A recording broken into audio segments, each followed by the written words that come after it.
ಈ ಸೈಕೋಪಾತ್ಗಳು ಯಾವ ಯಾವ ರೀತಿ ವರ್ತನೆಯನ್ನು ತೋರ್ತಾನೆ ಅಂತಕ್ಕಂಥದ್ದನ್ನು ನಾವು ಅಂದಾಜು ಕೂಡ ಮಾಡೋಕ್ಕಾಗಲ್ಲ. ಇಲ್ಲೊಬ್ಬ ಸೈಕೋಪಾತ್ನ ವಿಚಿತ್ರವಾದ ವರ್ತನೆ.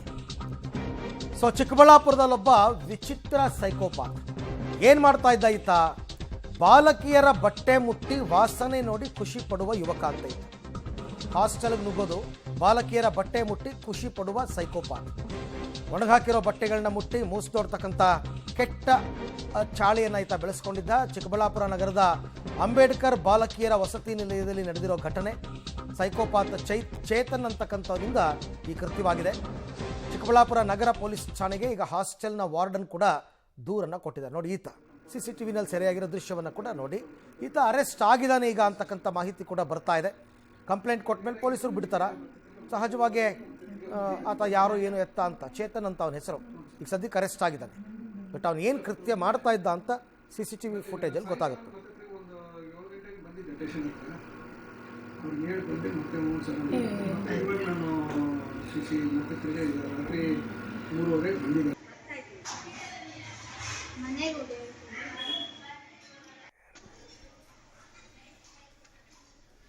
ಓಕೆ, ಈ ವಿಚಾರ ಗಮನಕ್ಕೆ ಬಂದಾಗ ಕಂಪ್ಲೇಂಟ್ ಕೊಟ್ಟಿದ್ದಾರೆ.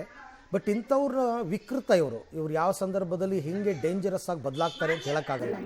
ಹಾಗಾಗಿ ಇಂಥವ್ರನ್ನ ನಾಗರಿಕ ವಲಯದಲ್ಲಿ ಬಿಡೋದೇ ತಪ್ಪು. ಫಸ್ಟ್ ಆಫ್ ಆಲ್ ಈಗ ಅವನ್ನ ಅರೆಸ್ಟ್ ಮಾಡಿದ್ದಾರೆ, ವಿಚಾರಣೆ ಮಾಡ್ತಾರೆ. ಅವನು ಯಾರು, ಏನು, ಎತ್ತ, ಹಾಸ್ಟೆಲ್ಗೆ ಯಾಕೆ ನುಗ್ತಾ ಇದ್ದ, ಇದೆಲ್ಲವೂ ಕೂಡ ಇನ್ನು ಮುಂದಕ್ಕೆ ಗೊತ್ತಾಗಬೇಕು.